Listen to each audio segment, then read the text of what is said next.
De volta, programa Respostas, que bom que você continua aí, sábado 4 de maio, nosso caminho, nossa vida, vivendo esse tempo pascal, tempo de vida, de ressurreição. Cristo ressuscitou e veio trazer luz na minha vida, na sua vida. Por isso que nós queremos colher essa luz de Deus para caminhar segundo essa luz que nos orienta no nosso caminho de fé. E vamos continuar nesse terceiro e último bloco com as respostas às nossas perguntas. E nós vamos agora responder uma pergunta da Simone. Simone, obrigado pela sua participação, tá? A Simone lá do bairro Vilas Boas. É interessante a sua pergunta, Simone. É verdade que quem celebra o casamento são os noivos? Qual então o papel do padre? Vocês sabem que os ministros do sacramento do matrimônio, de certa forma não, nós falamos que os assistentes eclesiásticos da parte da igreja que acompanha o matrimônio pode ser o padre ou o diácono. Isso de maneira ordinária. Em uma situação extraordinária, o bispo diocesano pode, eventualmente até um cristão leigo numa necessidade extrema. Isso é o que fala o direito canônico, né? Nas orientações da igreja. Mas é verdade, Simone, quem celebra, os ministros, digamos assim, do matrimônio são os noivos. Isso é muito interessante. O padre ou o diácono assiste o casamento. Esse é o termo, né? Por quê? Porque o consentimento dado entre os dois, eu te recebo, né? Aquele momento é o momento central onde acontece o estabelecimento do vínculo, aquilo que nós chamamos é a hora que Deus une, né? E isso por conta dos dois ministros desse sacramento que, propriamente dito, são os noivos. Exatamente, Simone. E isso, o papel do padre, então, ali é um papel de testemunha, é um papel de representante da igreja, que acompanha, que assiste, mas em última instância é aquilo que eu te disse, né, Simone? São os próprios noivos, que são os ministros, então, deste sacramento, desse momento, né? Bonito saber isso. A gente percebe que a igreja tem um carinho muito especial esse sacramento do matrimônio. A igreja tem refletido muito sobre os grandes desafios que nós temos, sobretudo hoje em dia, se fala muito, Simone, na preparação. O período pré-matrimonial, o acompanhamento dos noivos, dos namorados, porque esse é um sacramento que tem sofrido muito por conta de certos pensamentos que infiltrados acabam por tirar a beleza e deturpar um pouco o rosto do sacramento do matrimônio. Quando nós falamos de fidelidade, quando nós falamos de indissolubilidade, que seja, é um casamento, é uma opção que é para a vida toda. Então, tem aquele espírito, né, que muitas vezes tem atrapalhado que jovens assumam um compromisso para a vida toda. E aí fica que seja eterno até que dure. No sentido de, vamos ver o que vai dar. Então as pessoas já vão para o matrimônio com uma predisposição e uma superficialidade muito grande. Então a igreja tem se preocupado muito em preparar os noivos e também acompanhar depois. Porque tem muitos casais que passam por crises e falta às vezes a presença da igreja ali, o acompanhamento dos padres, o acompanhamento das comunidades, de casais que já experimentados pela experiência de matrimônio, que possam inclusive ajudar, né? Eu digo que nos atendimentos que eu faço na comunidade, quase 80% do tempo que a gente utiliza para atender a comunidade, atender o povo, é tentando resolver problemas de ordem matrimonial, problema dos casais.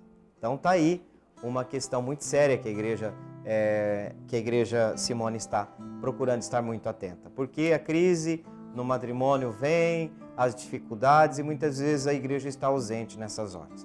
Simone, é isso aí, tá? Obrigado pela sua participação e continue assistindo aí, porque também vem uma próxima pergunta que de repente pode ser do seu interesse também, né? Muito bem. A próxima pergunta é do José Eduardo. José Eduardo, lá do bairro Guanandi. Eu acho que é isso, né? Guanandi ou Guarandi, mas é Guanandi. É um bairro que a gente conhece, famoso, digamos assim, aqui na nossa capital. Pergunta interessante, José Eduardo. Eu acho que no segundo programa que eu fiz, acho que veio uma pergunta parecida. O José Eduardo pergunta: o que vem a ser, de fato, o pecado mortal?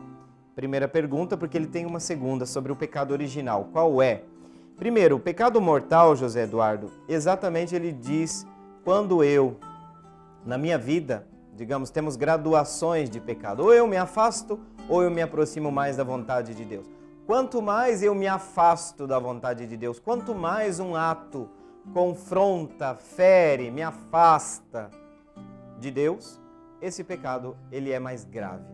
Então o que nós podemos dizer? Que existe uma graduação entre pecados veniais, que na sua explicitação clássica a igreja fala que são aqueles pecados do cotidiano, aqueles pecadinhos, como a gente costuma dizer, né?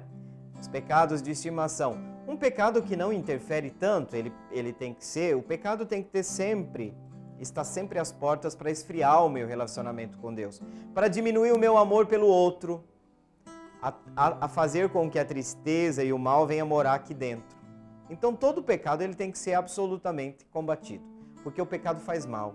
O pecado nos afasta de nós mesmos, nos afasta dos outros, eu começo a maquinar o mal do outro, né? E todos nós, às vezes, caímos nessa mentalidade destrutiva, mentalidade da vingança. Eu mesmo, né? Muitas vezes me pego com algum pensamento e eu falo, mas meu Deus, isso não está absolutamente em conformidade com a fé, né? E aí a gente percebe que começa a pensar como o mundo. Não podemos. Então o pecado é tanto mais grave, tanto quanto mais me afasta de Deus. Pecado grave, mortal, o grave ou mortal significa isso, mata a minha comunhão com Deus. Aí absolutamente eu tenho que procurar com urgência o sacramento da confissão. É ali onde eu restabeleço, porque se trata de um momento, de uma atitude, de um pensamento, ou de uma omissão, ou de uma vida, de um pecado, de uma ação, onde eu mostro profunda distância de Deus, tá? Profunda distância de Deus. E aí é hora, José Eduardo, de procurar a reconciliação. É hora urgente. Eu não posso, se eu não estou em comunhão com Deus e eu estou afastado, a amizade de Deus começou a esfriar. E eu estou começando a dar chance para os meus pensamentos malévolos. Eu começo a olhar o outro como objeto, eu começo a fazer o mal, eu começo a dizer, vou fazer assim mesmo, desprezando o outro, fazendo mal para o outro, se afastando de Deus. Significa que aqui eu estou me aproximando de um pecado grave. Eu estou me aproximando de uma hora que é o meu caminho tem que parar e eu tenho que fazer um balanço e falar, opa, tem alguma coisa errada aqui no meu caminho de fé. Eu preciso voltar para o Senhor, eu preciso voltar para a igreja, eu preciso voltar para a minha comunidade, eu preciso voltar para Deus. Então isso que é o pecado mortal, ele fere gravemente o meu estado de graça. Tá? Deus age em nós, está em nós, somos sempre seus filhos, mas nossa vida, nossas atitudes podem nos afastar de Deus, a minha parte, a minha resposta e a minha não colaboração ao seu projeto. Então tem que tomar cuidado. O pecado original, José Eduardo, o pecado original é uma doutrina da igreja que fala, sobretudo lá no século, nos inícios, com Santo Agostinho, que fala desse pecado que nós herdamos de Adão e Eva. Não é um pecado cometido, mas é um pecado original originado, tá? E o pecado de Adão e Eva, dos nossos primeiros pais, são chamados de pecado original originante. Originou no mundo, digamos assim, de todo ser humano que vem a esse mundo, um ranço, digamos assim, não é biológico, não é da natureza em si, porque nós não viemos com defeito de fábrica. O pecado original não significa que é aquela fragilidade que é própria da condição criatural do homem, da mulher, nossa, somos mortais, né? O pecado original, então, é esse ato da vontade humana que entrou no mundo enquanto desobediência a Deus, confronto com Deus. É o pecado das origens, por isso original. Está lá no início, que o livro do Gênesis tenta um pouco trazer para nós. E isso tem influência sobre a nossa vida. Ele é parecido, eu vou dizer assim, José Eduardo, parecido com a concupiscência. Todos nós viemos a este mundo com tendência para o mal. De certa forma, o pecado original é percebido que muitas vezes na fenomenologia ele aparece pelo mal que nós cometemos na nossa vida. Como é que nós muitas vezes começamos a ser racista? Começamos a ser homofóbicos, a desprezar, a fazer o mal, a desejar o mal, a querer matar o outro. Porque existe de base uma predisposição ao mal. Tá? Então vamos, por enquanto, digamos assim que isso é algo, essa predisposição, que é parecida inclusive com essa concupiscência com a qual todos nós viemos a este mundo, né? E por último, só para dizer que nós estamos caminhando então para o final do nosso programa, mas eu quero rapidinho responder a pergunta da Juraci lá do Aero Rancho. Qual a diferença? Ela pergunta. Obrigado pela sua pergunta, Juraci.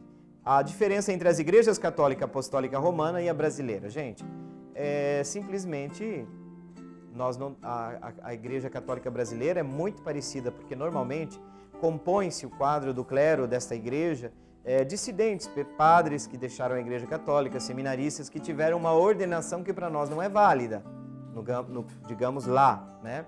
Pode ser também de padres que já tenham sido ordenados e não tenham sido desligados do ministério, mas isso é um processo que acontece. De qualquer forma, não existe nenhuma comunhão. A Igreja Católica não aceita nem mesmo o batismo, tá? Da Igreja Católica Brasileira. Então vocês têm que estar atentos, não tem problema, a Igreja...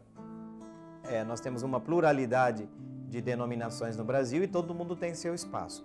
Mas o que não pode é confundir as coisas, não tem nada a ver uma coisa com a outra. A Igreja Católica Apostólica Romana está em comunhão com o Santo Padre, está em comunhão com o Bispo local diocesano e tem as suas igrejas específicas e, como tal, estão em comunhão com a nossa fé bíblica e a nossa fé da tradição, tá? Então fique atentas porque é um outro grupo, é uma outra denominação e nós não temos comunhão com a Igreja Católica Brasileira, tá? Fique atento também, porque muitas vezes as pessoas estão confundidas pela semelhança.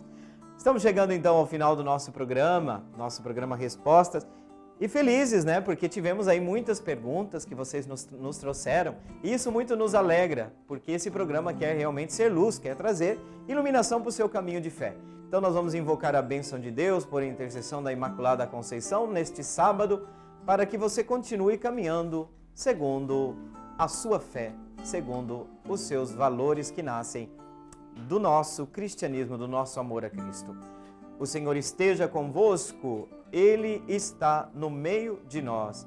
Pela intercessão de Maria Imaculada, abençoe-vos Deus Todo-Poderoso, Pai e Filho e Espírito Santo. Amém. Então, muito obrigado pela sua participação. O programa Respostas fica por aqui e no próximo sábado nós estaremos de volta. Contamos com a sua presença e a sua participação. Tchau, tchau!